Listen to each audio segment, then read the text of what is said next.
welcome to this week's edition to MOJO Rising, How to Make Cancer Suck Less. We have an extremely special guest, as you can see, seated to my right here. This is my dear friend, but also one of my facilitated healers, but also the doctor of MOJO, who actually brought vitality and chi back to me during my cancer journey. So I couldn't be more proud to welcome you, Dr. Wade Port, to our podcast. So thank you so much for joining. Thank you, Julie. Such a pleasure to be here. Let me tell you guys a little bit about Dr. Port here. So Dr. Port is a mover and shaker in the chiropractic community. And I know that because I actually joined him today at a chiropractic conference here in Georgia, where I could see everyone in the room asking him questions. He was the guy to know at that area today. So really cool to see him in action outside of the clinic, because that's where I've known him primarily. Actually, that's not true. I've known him for 20 years personally as well. But it was cool to see the amount of respect he gets in our home state and really what he's done. And I knew that to be true because for years I've seen the trail of students he's had in his clinic and his really firm foundation and belief in training the up-and-comers of today and tomorrow to really make sure that great chiropractic care is available from coast to coast. So thank you so much for all of your efforts. And it was really cool to witness that today. It was cool to have you there. So, okay. So for all of you at home, I want you to think about this. And I know many of you are coming to here and you're not really sure what chiropractic care is or what to expect. So we're going to spend the first couple minutes of this podcast really breaking this down so we can help you not be fearful about what we're going to talk about today. So let me just start with a little bit of a history education. And that starts with many people, and they even said it today at the chiropractic discussion today, was they refer to anything that's a facilitated healer as quack medicine. So I first want to explain why that lexicon was introduced into our vocabulary. And it was because of a law that was, or a study that was done in 1909 called the Flexner Report. And the Flexner Report had this gentleman, he was a high school educator, high school principal actually, went out and studied medical school curriculum from coast to coast to identify what the principles of, and what really needed to be the set standards and criteria for medical school curriculum. And he did a lot of really great things. For example, he required a 4-year degree. He required for any MD that you went and studied laboratory science. He actually was the first person to recommend having specialties and not just doctor generalist. But there were a number of things he did that absolutely killed our medical curriculum and medical school as well. And it was things like he shut down over 50% of the African-American medical schools from coast to coast, which of course created inherent racism in our system. But even bigger than that, in my opinion, is he was, and again, this study was paid for by the Carnegies and the Rockefellers, and they went out and said if they do not, if medical schools do not follow this curriculum, they will no longer get medical school funding. So they were able to control and restrict the funding through this study. The Flexner Report is the study that helped them identify exactly what should be part of medical school curriculum and what shouldn't be part of medical school curriculum. And what they were able to do is constrain. So medical school curriculum is only laboratory science. And if any medical school studied or taught anything that was beyond that, so nutrition or chiropractic or acupuncture or reflexology, they lost all of their funding. So it's really important for us to immediately, the first myth I want to dispel is this idea of chiropractic or acupuncture or anything else being quack science.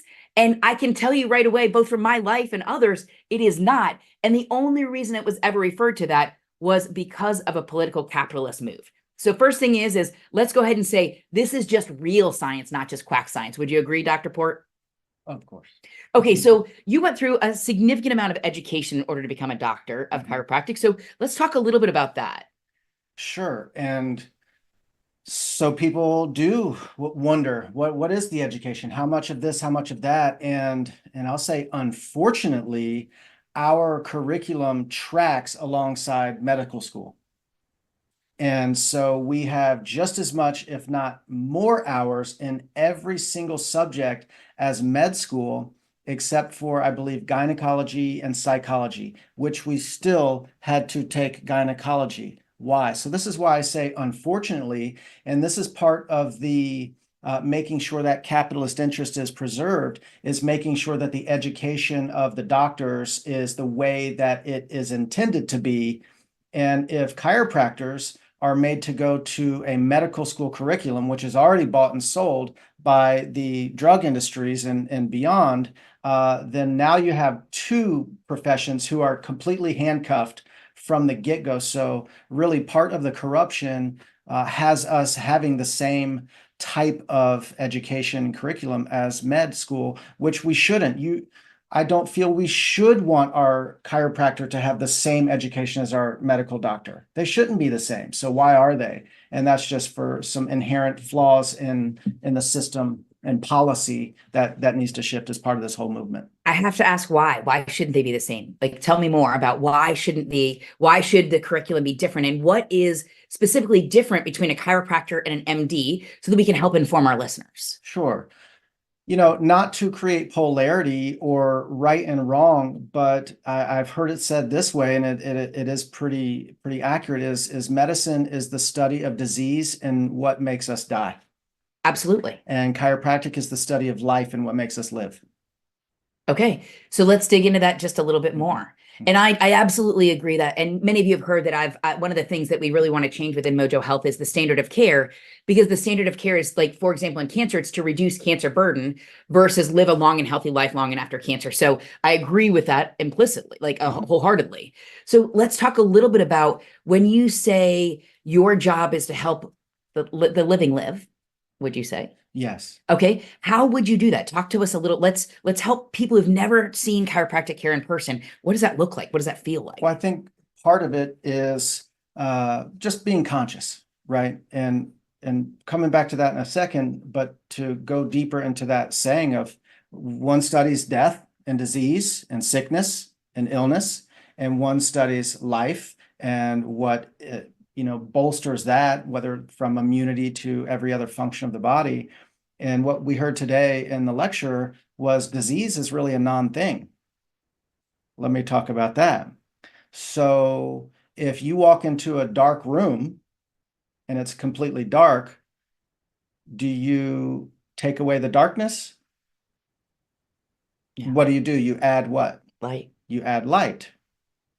So the same works for sickness and disease. Do you take away sickness, disease, or do you add life and more light into the system? So we're getting down to functionally these things that we've given such power to by labeling and naming, but fundamentally the premises and principles really are separate and distinct. So we've been taught to call it the healthcare system, but you did not go to wherever you went because you were healthy. You entered into the sickness, symptoms, disease care system that has masqueraded as healthcare. Well, it really doesn't study health. It studies sickness, symptoms, and disease. And thank God that we have emergency crisis care. And one of the huge problems that we've gotten ourselves into in our culture and our society is that we've used sickness, symptoms, disease care as healthcare, and it has not net resulted us what we want it to. So why wouldn't I want someone to want me to have the same education, which is already corrupted and fouled, that these youngsters are coming to, the kids, when they grow up, and what do you want to be? I want to be a doctor. Well, why? Well, in their heart and soul, they have that altruistic humanitarian spirit in them that wants to help people. And then they get into it and they see, oh, and now you are inundated with a curriculum that nearly kills you. It is a gauntlet to go through the schooling program for chiropractic in med school. And so it's very easy to sink or swim. And those aspirations and dreams of childhood of helping people can get a little put to the side while I survive these classes that I'm borrowing massive amounts of money to go to. Well, in the medical journals themselves, in the journals, it says the number 3 leading cause of death in the United States is iatrogenic causes. Have you heard of this? Oh, for sure. So iatrogenic cause means doctor induced. So that is from some sort of negligence or misprescription or something like that. And that's what's reported in the journals. So I think it's easy to see that it's actually the number one. The number one cause by a large margin is iatrogenic causes, is the practice of medicine. So why would you want to come to a chiropractor who's doing the same thing that isn't working in the realms of using emergency medicine as healthcare? I fully agree, but talk to me a little bit more about what is different about the chiropractic education approach and healing approach. So like, let's just begin to like, we've talked a little bit about what's doesn't work, but let's talk about what does work. So like, what's really part of this? Sure. Well, and unfortunately, again, the medical school student is forced into this approach of, to easily put it, mechanistic approach of treatment of symptoms, sickness, and disease. Mhm. So, which is different than what we do in the way that it makes symptoms wrong. The training, the conditioning is that pain is bad, symptoms are wrong, and they must be gotten rid of at all costs. If you walk into a allopathic modeled practice or medical modeled practice, and you are in some level of discomfort, what makes you walk out of there high-fiving and feeling like you've achieved success? If you feel Better. If you feel better, if you Yeah. feel more comfort. Well, that is palliative care, and that has gotten us in a real big mess. And so the major premise of chiropractic and the way that we say it here is you are a unique and creative expression of intelligent life. There is a you in you. Okay. And this intangible uses your neurospinal system to communicate and coordinate this symphony of cells. And there are millions of functionings happening simultaneously right now, all perfect and not always so perfect, synchrony. And so our major premise is this big idea of you are infinitely intelligent, that everything is connected. So you just said a word, and I just want to break this down because we're talking about a lot of really complex things. So let's make this. You said neural network. Mhm. Let's break that like a neural Well- network. Talk to me about how many neural, like, explain that to our listeners. Sure. I'd make it real simple in the practice when, somebody comes in, it's their first time, or maybe it's not their first time. And I just I need them to understand more about, hey, what are we even up to here? So I ask them, what do we do? What do chiropractors do? And they'll be like, you crack backs. I said, well, if I cracked backs, I'd probably be put in jail, right? Or if I cracked bones, right? So, and we laugh and that's funny and everything. And they're like, gosh, I'm not sure, right? You help me feel better. Well, how or why would that come about? So I just say, wiggle your toes. Wiggle your toes. How'd you do that? Right? And they're like, well, my muscles moved. Well, what tells the muscles to move? Nerves? Yeah, where are the nerves coming from? And I'm like, it's an open book quiz because I have models around the back. What's another name? Well, the spine. Well, what's at the top of the spine? The brain. What's the job of the brain? They're like, to control everything. I say, how much? Oh, everything. Right. So your brain has to communicate with those toes to make them wiggle. And then your toes need to communicate back up to the cord and back up to the brain. Hey, we've done our job and we can stop, sending signal to those muscles to fire now. And that is the same for your kidneys, your lungs, your heart, your bowels, your digestion, your thyroid gland, back up into the head from your eyes and all your sensory organs. So we know that infinite intelligence that created you from one cell from mom and one cell from dad, one of the first things to be developed in embryology is the nodal cord, is the brain and spinal cord. And then all of the other organs form off of that, as it is the symphony conductor for this intelligence to do the indescribable, unfathomable job that it's been doing our whole life. Okay, so this is kind of a dorky way to analyze this, but in some ways I think of it like you kind of defrag a computer system. 100%. You are making it where the computer system of the brain and the spine can actually communicate and effectively operate at its highest potential. And so that comes a lot into efficiency. Yeah. Right. And so everybody who's ever felt overwhelmed and, oh my gosh, because that's called essentially survival mode. We have fight or flight and a lot of different things. I think most people can hang with that. So to oversimplify that, if we had two roads and this was in your car, so here's another thing. You have a car. Yeah. You are not the car. You are the driver, right? Most people think that they are their body. And it doesn't take long to break that down to understand you are not your body. You have a body, right? So when I was doing Wounded Warrior projects and I was helping double amputees, people with essentially half of a body, ski down mountains in the Rocky Mountains, and then they would give a lecture and they had to be shown where to go because they're blind because they got blown up. And they are traveling the world inspiring people. I say, okay, well, if you believe that you're your body, then that person is clearly only half of a person. And they say, oh, no. Yeah. So I guess I'm not my body. You're right. You're not your body. Okay. You're the driver. And so if this was the road of survival and this was the road of thrival, understand that your number one as an organism's priority for that intelligence that runs you is to make sure you live. Yeah. Not to ponder your soul's purpose in essence. Right. So first live. And our job in that defragmenting of the computer, because a computer that is overwhelmed and has all that kind of maybe corrupted files and all the stress in it is not going to work efficiently. You're not going to be able to get your job done or open more apps or run more programs or write more music on it or write more books on it as you could without it. And so such is life. And so our job is to essentially through clearing the neurospinal system of the stressors that have piled up in there is to nudge that car more onto the road of thrival where it knows what to do.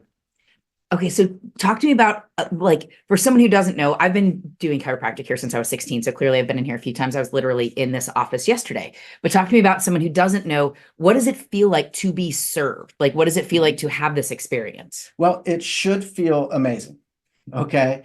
And so me and my team, we travel the world and we actually train chiropractors a parallel curriculum outside of the institutional curriculum to make sure that they have access to tremendous training to make sure that the adjustment process is not only gentle and honoring, yet deep and powerful, and should be a wonderful experience for the person. So it should not really hurt. A little soreness as we're changing things and systems and getting people rebalanced. I'm okay with that. A lot of soreness I'm not okay with, and I don't personally prefer that myself. I have a very sensitive constitution, and I need my care to be a certain way. So it should be very comfortable. Oftentimes people will pass through the office and see me adjusting either a pregnant mom or an infant, a baby. And I might get back to the office to meet with them, and they'll ask, now, doc, does that baby have back pain? And I will say, well, most likely not. I certainly hope not. And so I see the big question mark on their head. Then why the heck are you doing anything to the baby? I don't get it. I say, well, if the neurospinal system is responsible for every single system that baby will have for the rest of its life, how soon do you think we should check it to make sure it's clear?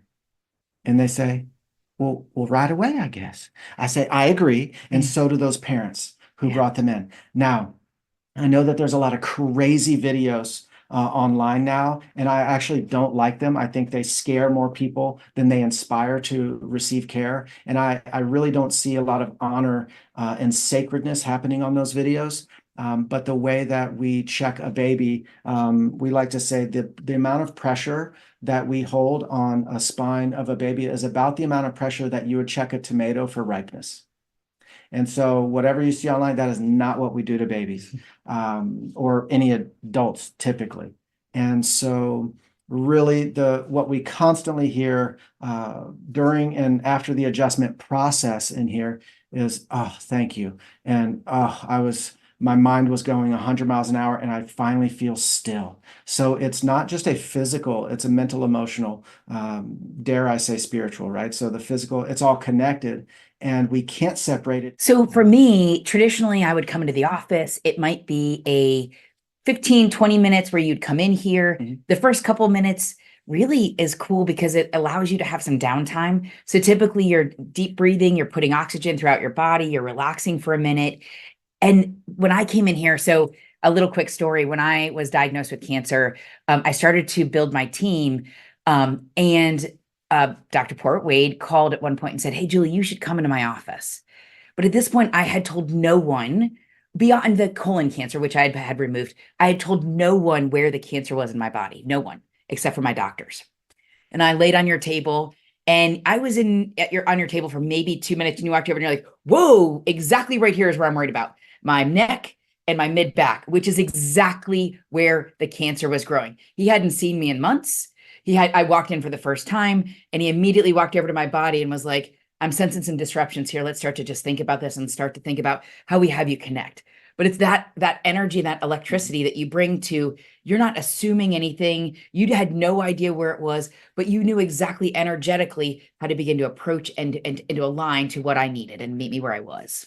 For sure. And I don't want that to be mystic in any way, is because I am highly sensitized to the tissue changes. Yeah. And so the tone, the same way if I were to pick up a guitar and strum it, know that, whoa, that is way out of tune. The same thing you can tell through the changes in the tissues that, hey, something is not flowing in balance here. And oftentimes, I told someone today that our compassion as human beings can often get in our way of doing what is clinically relevant and appropriate for people. For sure. Because it might not be what you think is the best thing for them. But I've had adjustments laying down. I've had adjustments sitting up. I've had adjustments on my side. I feel like a little bit like green eggs and ham right now, because I've had adjustments kind of everywhere. I've even had an adjustment on a concert stage. So we can come back to that in a minute. But like, it truly is something where I've had tons of adjustments throughout my life, and never once has it been something that's hurt me or made me worried or anything like that. It's all in your head. So, but my first advice would be, when you're finding a chiropractor, find someone that you can trust. Because when you can trust them, this is an amazing experience. It's when you come in and you're stressed and you don't trust, that I would guess it's harder for you to do your job, and it feels more anxious to the person walking into the office. Would you agree? Sure, but it's my responsibility to have people be at ease. It's true. And so, that's less on you. I can totally listen. People have seen way too many vampire movies.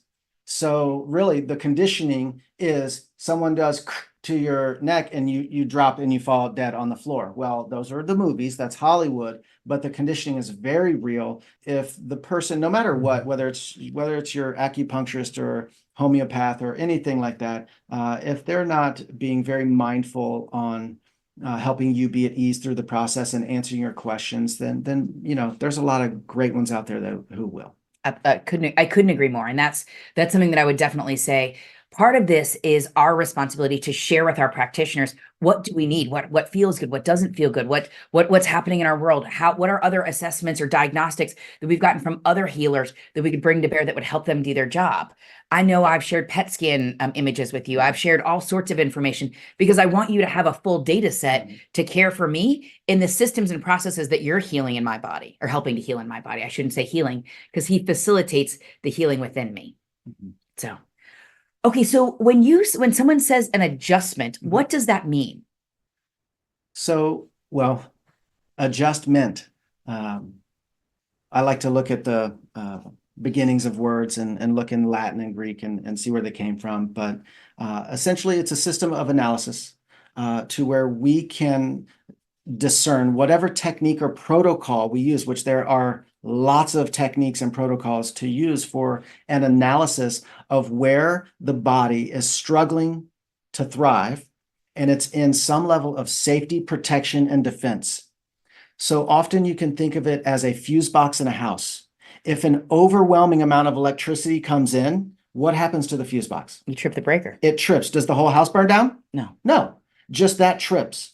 Well, how's that like life? Something catastrophic happens, or not so. Someone pulls in front of you in traffic is sometimes all it takes. But if it's overwhelming and we get a stress response that is greater than our adaptive response, your spine is that circuit breaker that is modulating the interface between you and your life. And so now you can think of that spinal misalignment. And now we are putting added pressure into the neurospinal system's ability to communicate effectively to all your cells, tissues, and organs. And so going to the spine and looking, where has it been tripped? Yeah. And coming back and now helping to reset the spine so that the flow is more optimal and more balanced in there. And there's a fancy word for being tripped. What's that fancy word? Subluxation. Okay, so that's something that you might hear someone say that, But when you hear that, don't be afraid. All that is your system tripping because it's protecting you. That does need to be fixed though, because obviously when your circuit board is tripped, you can't use that part of the body. It doesn't work as well. So and then it's compounding, right? Yeah. So when I'm a little stressed out, well, now my capacity for whatever it might be, even that just means being totally open and clear with my children, goes down. And now I'm not able to show up to my meeting at the office my best, which adds more stress to me, which now it trips even further. And so it's so compounding. And now it creates this, this multiplication effect of now that's going to pop out and show up on some data set of some scan as some sort of point at nameable syndrome or condition. And here we go, the spiral, when really in a very simple, easy, effective, and safe way, we could have incorporated, and chiropractic is a way, it's the most powerful way I know, in order to de-stress ourselves so that we become in a more flexible and adaptive state. For sure. Because stress isn't going anywhere. But who we are in the face of it can radically transform. So it's really helping people to resensitize to their stress relieving strategies that they were born with. But also our conditioning comes in the form as children being told, shh, sit still, be quiet. And you'll get dessert, which for that kid means love. And now we have kids sitting in chairs, which they were not designed to do, for hours upon hours upon hours a day. And they're having to learn, much like a ultra marathoner will teach mind over matter. And they will actually tell their body to hush. And from the outside looking in, they're the most healthy looking specimen ever, but they're a ticking time bomb because they've actually trained themselves how to disconnect from their body and hush their body. As a child growing up learns how to desensitize to its natural urges to release stress and tension. Oh, yeah. A lot there, I know, but it's part of our culture and society getting too far away from the harmony with nature and what our natural urges and instincts are to do. Nobody grew up thinking, I want to cram myself into an office seat for 8 hours a day. It's just not natural. I'm pretty sure that was on nobody's wish list as a child when they asked you what you wanted to do for an occupation. So we're largely helping to resensitize people to their own innate ability to release stress and tension. And that's a big thing. And it's not that people stop smoking and start exercising and eating better because I told them. It's because I helped them be more connected to the bigness of who they truly are, that those things just spontaneously start happening more easily. So I think that's a really important thing to think about. So those of you that have a cancer diagnosis and are listening to our podcast, one of the things that Oscar taught me pretty early in my diagnosis was your MD is going to treat the disease, but your healers are going to treat your body. And part of what he explained to me was part of your body being able to even receive the conventional treatment, it needs to be in some level of not fight or flight, in some level of stability. So that's one thing of like healing the root causes of your body, allowing your body to communicate openly across the central nervous system really does allow your body to not be in fight or flight mode, which allows your body to focus on healing or treating cancer. Agree? Absolutely. So that's part of this of like, how can you expect, like, you don't go and say, I'm going to go get a car wash, which is what in some ways, cancer treatment is. They're washing out the cancer cells or trying to kill the cancer cells, but really you need an oil change. The car wash is going to do nothing. If you don't have the oil change, your car's not going to drive. So it's that sort of thing of like, we're operating on two different systems. It may mean you still need a car wash, but if your oil is fresh, great, the car wash is going to do amazing things. But if your oil isn't clean, you can do as many car washes as you want, and it's not really going to heal. Yeah. You are such a very special and rare human being who did what, if I broke down a chiropractic way of life into just 3 things, the very first thing is take full accountability and responsibility for everything that shows up in your life and in your body. And you've done that. And that is conditioned and programmed out of our culture and society. And we have a culture and society of victims. And now we also have the fight against cancer. Yeah. What about the inspiration for life? So just like over the lockdowns, it was all about the fear, the fear, the fear, which creates more sickness, symptoms, and disease in the body, mind. But how come nobody was talking about all of the myriad of things to make sure that you're well? Where was that? So it's just devoid in our culture and society. Our slogan during all of the lockdowns was, don't be a good host. Yeah. Be so strong and so badass that you are not a good host for viruses and everything to take over and to live in your body. So number one is take full accountability and responsibility for everything that shows up in your health in your life. I think that's a really interesting thing. And it was Dr. Bruce Lipton who shared with me this idea of epigenetics, which I hadn't heard before that. And this was a really hard pill for me to swallow, because when you get cancer, you want to assume it's not my fault. It is absolutely my fault I had cancer. It doesn't mean it was purposeful, but it could have been the environment. It could have been the cellular structure. It could have been what I was eating. It could have been the stress I have around me. There's 1,000 reasons why, but there is something that tripped cancer to express and to build and to procreate and to take hold in my body. We need to figure out what that was. It wasn't a mistake. There are things that create cancer in our body. And I think part of what this is helping your body actually rid of the causes and the real reasons why it was creating disease to begin with. Would you agree? I would.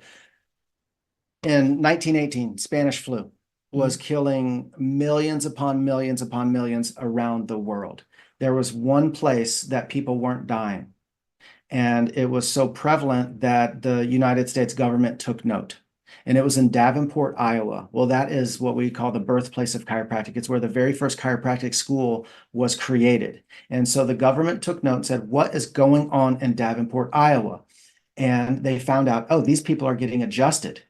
And so, hey, let's look into this. And so now what was happening? They were getting a neuroimmunological boost that was making them not a good host for the Spanish flu that was killing most people. So they studied it and they studied it. And that is what fast-tracked chiropractic's licensure in the US and actually kind of put us on the map, because people realized if you were getting adjusted, your immune system was way stronger than those who weren't. Okay. When I was in school and doing my externship and internship through Life University, I was working with a group of people who had pretty progressed AIDS, and their medical doctors would essentially tell them, I don't know what chiropractic is.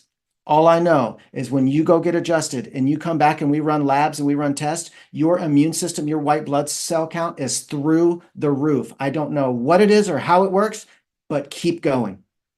So the boost that getting cleared out and off that road of survival is crucial. I hadn't thought about that. I never once had a treatment delayed because I wasn't healthy enough for the treatment. And I know almost everyone in cancer treatment has to have one delayed because their white blood cells this, or the red blood cells or there's something going on. Never once did I ever have to have anything like that. So it's an interest. I'd never realized that before too. But anyway, I interrupted you. So that was the first point. You had 3 though. Oh, I did? Yes. Okay, neat. First is I took full responsibility. Got it. And the second one is that know what the major premise is, and that is that you are a unique and creative expression of intelligent life. And so the triune of life is matter and intelligence, because we said there's universal intelligence in all matter, all of it. It's the inanimate and the animate, okay? And the last ingredient is force. It's life force, all right? So know what the major premise is, and then the third one, trust it. Yeah. And that has to be a conscious effort of deconditioning the fear that has been placed in you, that you are incompetent, you are weak, and certainly you could not live this life without medical intervention. Well, that's hogwash. And that fear has to be consciously deconditioned out of you, because that mindset alone is keeping a lot of hospitals in business.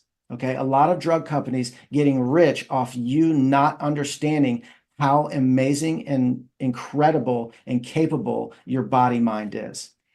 It is really interesting because every morning when I was like deep in my cancer battle, I would wake up and I would say this mantra in the mirror, and I would say, the magic to heal is within me. Mhm. The magic to heal is within me. And because I really believed if I gave my body all the fertile ground, if I did everything I could to allow it to heal, I would not have cancer.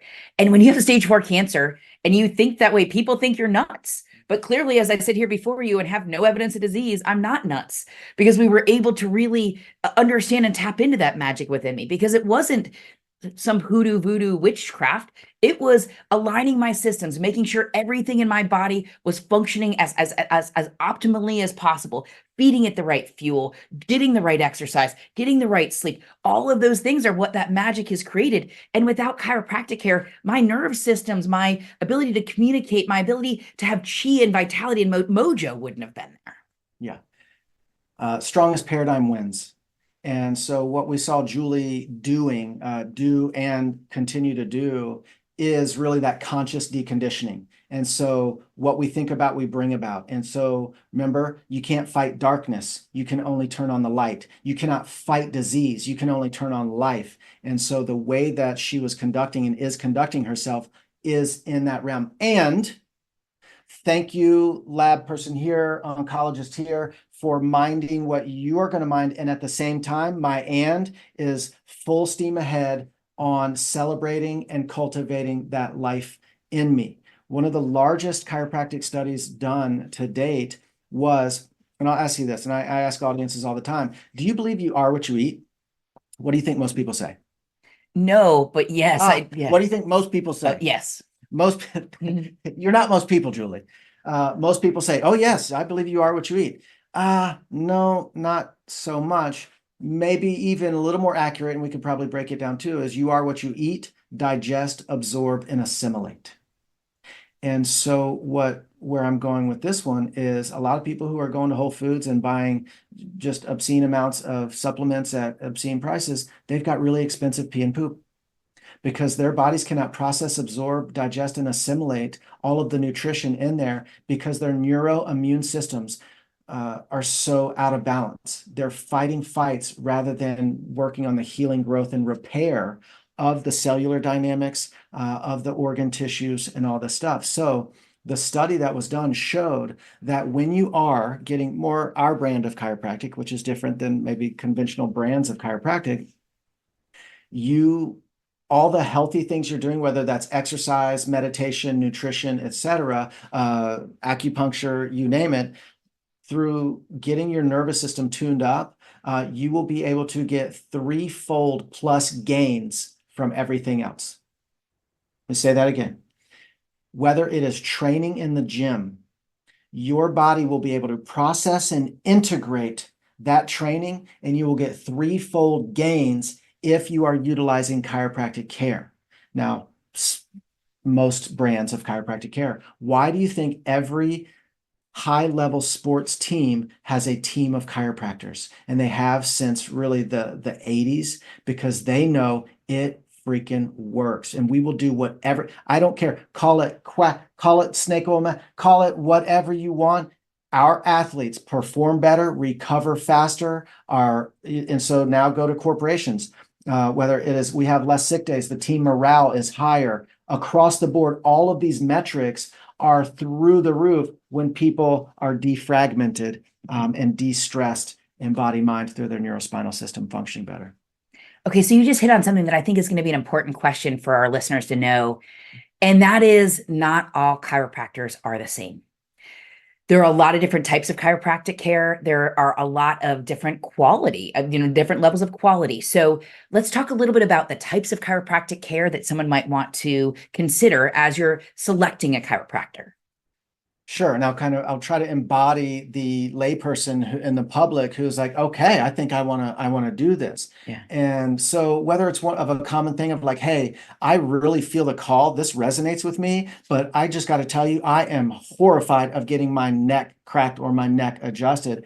And certainly in our office and many offices around the world, they have approaches that is not necessary. You don't have to have some sort of click or crunch in anywhere of your spine to get that proper reduction of the subluxations that are in the neurospinal system to happen. So no, some people use an instrument. It's called an activator or something similar to that, which is very gentle. So we have approaches that are from the most mild and gentle. Now, I'll tell you this, some of those most mild and gentle create the biggest internal, right, shakeup of things that can happen. And then some, certainly, they're laying the lumber to you and really getting in there deep. And we certainly have people come in like, I want that, and it's like, okay, I understand what you want, but what we do here is X to be most clinically, appropriate for what's going on. So what would be a question, or like how would someone understand if they're calling a chiropractor office or looking at online or looking on Facebook or something like that? Like, is there anything that you would say, like if you want it more lighter touch versus more heavy-handed, anything that you would say are criteria they should be looking for? Sure. I mean, there are some people use the tables that have drop pieces, and we are gently dropping the table to make adjustments in the spine. So without rattling off a myriad of techniques and breaking them down, which maybe we list in the description somewhere through the platform, we could do that. Here's what I often say, because I fly around a lot and teach, is I strike a conversation with someone like you, and they're like, wow, I had no idea that's what chiropractic was. Yeah. And how do I find a chiropractor like you in my town? Exactly. I say, well, good luck, but if you are going to the cleaners, and there's a chiropractic office nearby or anything like that, or even if you are Googling and searching online, what was the third part of that thing? Trust yourself. Walk into the office and get a sense. Trust yourself that you'll get a vibe. You'll get a feel like, okay, this feels right to me. And you can just simply say, I was just coming to grab a card. But you might also get the sense, this isn't the place for me, because it might not be what you thought you needed or wanted when something resonates in your heart and soul, like, yes, I would bring my kids here. I want to bring my family here. This is what's up. And certainly, hopefully, these days people have an honest enough out-facing web presence that you can do a little homework on them, maybe watch some videos, maybe listen and read a descriptor of the doc and where they're coming from. And then you just need to trust yourself. And I'll also, on the other side, if you do go ahead with some sort of care with a place and you're getting an internal no, then don't stay. Right? Yeah. Listen to yourself. So there's a lot going to come back down to trust. And isn't that how we keep ourselves out of trouble and crisis, needing crisis care? A lot of time is when we don't trust ourselves, when we're making choices that are against our natural constitution and intuition. So I would say a couple things are, when I walk in, look around the waiting room. Like if there are a lot of things that you don't see or resonate with or things like that, like there's even behavioral indicators of the type of clinical environment this is. When I walk in this office, there's books to help educate and empower. There's quotes on the wall. There's interesting music playing. But I've walked into others where it's like you're walking into a retail store. Like that environment in which you're walking into is part of the culture of the practice you're going to. If you don't like the first one, that doesn't mean you shouldn't try a second one. The whole thing is sometimes you got to try a couple pairs of shoes before you find the one that fits. Don't be afraid to try another chiropractor if the one you went to just doesn't resonate well with your soul. Yeah, and they might be phenomenal, and most likely they're getting phenomenal results with a lot of people. It's just not the recipe for you. It's not the combination to your lock. And I mean, it's like, oh, nope, I had a bad experience at an Italian restaurant once. I'll never go to Italian restaurants again. That would be silly, right? Yeah. Okay, so let's talk about what are some green flags of a great chiropractor? Well, you heard us at convention today. Do they see kids? Yeah. Do they see kids and pregnant moms? They don't have to be a great chiropractor. Some people just don't resonate with that. But that I feel that makes me understand that they are not in a treatment and therapeutic model if they're seeing families. And that could go to seeing seniors and people who've been around the block a few times. So that would be one. I listen to the language. I don't want clinical treatment diagnosis oriented what is wrong with you. It is my focus and dialogue is all about inspiring hope and putting an emphasis on what is right in you. And so it should truly be inspiring. And the team, the staff in the office should really be in love with what they do, and that genuine love and passion for service should be palpable. If not, it's too easy that people have got swept up in maybe in the treatment therapeutic model of being pain relief management. It's very easy to get resigned, cynical, bitter, and that's not who I want putting their hands on me. I'm someone who has gotten their kind of their soul crushed a little bit through the machine. So that's the case no matter what doctor or healer we're talking about. And I think this is a really important thing. And I've been to many chiropractors in my life, and there are some that this is a job, and there are others that this is a calling. It doesn't matter if it's your oncologist or your chiropractor, it's the same. You want to find someone that this is their calling, someone that walks in and checks the box and does a couple things and walks out and says, oh, go pay the cashier. That's not your dude. That's not your lady. Like, find someone that this is a calling for them, that they care about what they're doing. They have toys in their office. They like to get crafty and think about different things. Like, I think a great chiropractor is likely a great problem solver, because they're looking for different diagnostic indicators or clues and bringing to bear different approaches to help bring to bear healing, Yeah. And it also could be someone, it's like your palate. So if someone is that you're seeing right now, and if their care is kind of serving you beans and rice and beans, that might be exactly what you need today. And as you evolve, because that is what I'm looking for in some of my indicators, is your nervous system learning? Yeah. Are you developing new sensory motor strategies in how you are responding to the stresses and adapters of stresses of life? And that's what I said earlier. Stress isn't going anywhere, but who you are in the face of it can radically transform. I want to measure for that. I want to check on that and see if we can continue to move the needle for what is expected out of your life and your performance of life. So in order to do that, I can't feed you the same thing on day 20 or 30 or the next year that I did on day 1. So as you evolve, I evolve with you and stay maybe one step ahead with your care that matches where you are in life. So what served you this year might have been perfect, but then for your next phase, if that's kind of their lane that they stay in, then it's okay. And it doesn't have to be a crisis. It's like, bless you, this has been an amazing thing, and I'm going to go, venture on and find my next, facilitator. For sure. Yeah. So that can be often lost. Our ability to change and shift agreements and relationships is another lost art in our culture. For sure. Okay, what are a couple red flags? I think we've already touched on them, and I think that's just the vibe, the stinker vibe. We teach the cafe of life model. It's a life party, right? Now, at the same time, we're doing some pretty deep cathartic healing at times, and we're not joking around and laughing around about that. But in all, it's a reverence of life. Yeah, there's a sacredness to this that we are paying homage to with our craft. And the art. So, that sounds fun. A stinker vibe. No stinker vibes allowed over here. And I think you'll get to know. Yeah. Okay. One of the interesting parts, and I think this is an important thing for us to hit on, is not every chiropractor accepts insurance. And many people immediately say, oh, I can't do it. I can't do this. And if they don't accept insurance, and that becomes a decision factor. And so I want to ask you point blank. Yeah. Why don't you accept insurance? For me, it's integrity. Yeah. And because it is my responsibility to create a container and environment that focus 100% on you, your well-being, and your healing and beyond.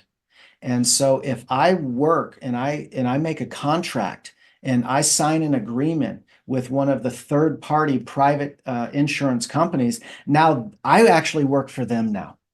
And so here we go. Now, if they said, well, I'll pay you for this, but not for this, guess what you're going to get? Yeah. You're going to get that. And what if what you actually need is that, but I've made an agreement that I'm not going to get paid and now I've got to, it's so faulty. And I don't think there's very few people that understand the corruption that is happened with the whole, cycle of pharmaceuticals and insurance companies and the whole, the machine. And so I work for you and only you. Every single bit of our energy is going to be focused on you and getting what you want out of life and not chasing insurance dollars. You'll get no surprise bills down the road for non-coverage. None of that. We don't inflate our fees so that we can just bill a ton to try to get what would actually be a reasonable exchange, right? So we can keep our fees, at or below the, average copay or something around that. The list goes on and on and on. And it's not even a list of pros and cons. It's a list of, this is for a fee for service type of practice. It's actually pros of why it benefits you as the practice member or the client, and perceived cons. That's all it is, because the conditioning is going to go back to the three of what I call a chiropractic way of life. Number one is take full accountability and responsibility for everything that shows up in your health in your life. Well, the system has been geared that little card entitles you to health. Well, nobody knows more than you, and the gauntlet you've had to traverse of coverage versus non-coverage. And now what? And so we take that out of the picture. We make it accessible and affordable for families to get continued care for as long as they want to receive it. I'm going to get checked for the rest of my life, whether I feel good or I don't. And that is actually one of the key elements of what's considered wellness care. For sure. I think that's really important. I've been to many chiropractors that don't accept insurance. I've never been able to not afford one. So if you have a problem, don't be afraid to go talk to someone. Go look. Some have sliding scales, some have lower copays, some have lower, there's lots of options out there. So don't let a chiropractor not accepting insurance be a barrier to entry, because you can really find a lot of ways to navigate that. Absolutely. And I love giving the person permission. Let's communicate. Yeah. Right. Let's communicate. For sure. We'll find a way. Okay. Let's talk about this. I'm an industrial psychologist, as you guys know, or at least play one on TV. What would you say are some of the selection criteria besides the vibe? Was any education or any CEUs or anything like that you would say would be helpful to identify someone who has more of the craft versus the job? Certainly, I have a lot of, whether they are accolades of teaching and certifications and the stuff, but I actually want to kind of go the other direction. And like I said before, it might have surprised people when I said I wouldn't want my chiropractor to have the same curriculum as my medical. Think about that for a second. Doesn't that make sense? Yeah. Shouldn't you have a chiropractor? Well, our curriculum has been infiltrated and hijacked to make us more of the failed therapeutic model instead of true chiropractors that focus on bringing more life into your life. So really, in the end, for me, it's not about, we have a saying, and I don't even know who to credit this with, is they don't care how much you know. They want to know how much you care. And that just stands so true. So I might choose someone with absolutely zero extra certifications or diplomates in anything, because the results that I receive from them is a ton greater than the person with a ton of squigglies behind their name. So LSMFT, loving service, my first technique. And I like that. Yeah, cool. That goes a long way. So those things are cool. They matter unless they don't. Okay. Yeah. Are there any certifications or anything like that that are required for chiropractic care? Well, as far as for our licensure. That's what you have to be licensed, is what I'm asking. Of course. So and I'll speak mainly for the US, and it's different in Europe and other places, is we do essentially 4 years of undergrad. Okay. And then 4 years of grad school. Okay. And all along we take actually 4 national boards. Okay. More than I believe the medical doctors have to take. Interesting. Yeah. So we have national boards, so we're nationally board certified, state licensed, in order to, have a practice. So any chiropractor that is legal to be open has been through several different technical checks, is what we're trying to establish. Of you don't have to worry of, do they know their information? The question is, do they fit with the relationship and the culture of what you're bringing to bear?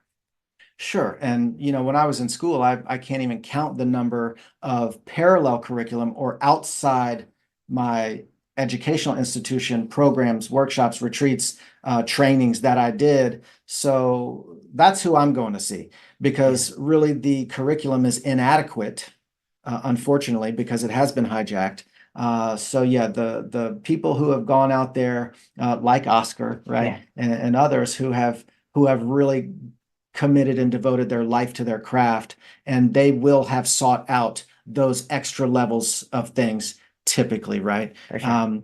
Did that always give them a formal diplomate in something? Not always. Yeah. So it could have been a special training with a master that there's no, certificate proof of, but it is like that is the special sauce that makes them a phenomenal chiropractor, getting people results that in any other field or industry, there would be parades down the street every day.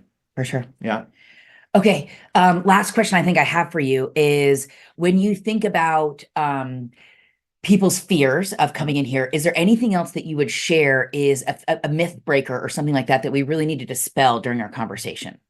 I think we've touched on them mainly, and I would just like to kind of empathize and have compassion for anybody who has had a less than loving and ideal experience. And I really feel because I've had less than desirable experiences. My wife has had a pretty traumatic experience, and she loves to get adjusted, and she wants to continue to get adjusted. And so I don't want to negate anybody who has had a poor experience. And just know that there are millions of us, or let's just say tens of thousands of us out there that will exceed your expectations beyond measure of who we will be for you in your life to help you get everything that you want out of life and everything that you don't even know you want.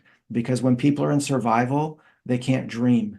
And so when it's done right, it's our pleasure to help people be back in a place where they can dream their life up again and their body heals different. I have to say, you definitely did that, and that her personal story. As I mentioned, I came to see Wade as part of my cancer journey, and he helped to facilitate the healing in my body, as we've talked about through this entire podcast.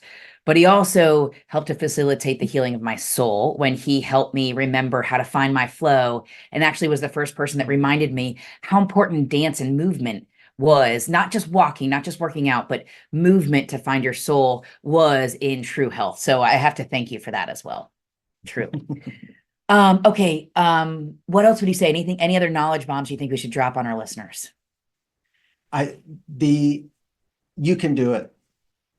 You are valuable enough. You're here for a purpose. You're here for a reason. And the deconditioning process, it can be exciting in a real journey. And Julie has put forth an example to lead by. And for the pregnant mommies in here who are filled with fear, which that's what our culture breeds, is the fear of that process, and are scared, I remind them how many mothers have gone through the process and had the birth of their dreams in an empowered way, and they need to surround themselves with that.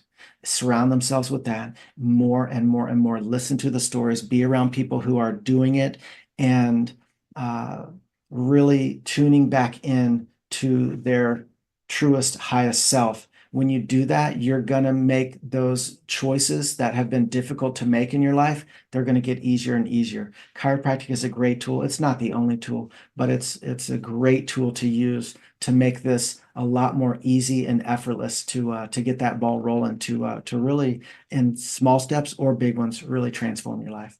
For sure. I appreciate that. Well, from the bottom of my heart, I can't thank you enough. I just love you to pieces. And I can't thank you for being one of the people who, when I think about Meredith and my oncologist have really helped me reduce cancer burden. Cancer or Oscar helped me in some ways figure out how I could get alignment in my cellular function. You helped me find alignment in my soul and my neural function. And so for that, I can't thank you enough. And I just love you. So thank you. Love you, Julie. All right. Okay. So for everyone who's listening at home, I just want to say, be not afraid. Like, go out there, try this. Try and find someone that'll really help you. Helping to heal your body is your job as a patient. That is part of your responsibilities. It is not your doctor's job to heal your body. It is their job to reduce the cancer burden. So I empower you to go out there and find the team of your dreams. If you need help, we will put some resources and links at the bottom of this podcast to help you find chiropractors or understand criteria or research or things like that. So we will have more resources coming, but I just can't thank you enough for joining us today. And I'm really excited for all of you to begin to feel the difference that chiropractic care can make in your journey. So from our heart to yours, may you live long and lucky. Take care, all.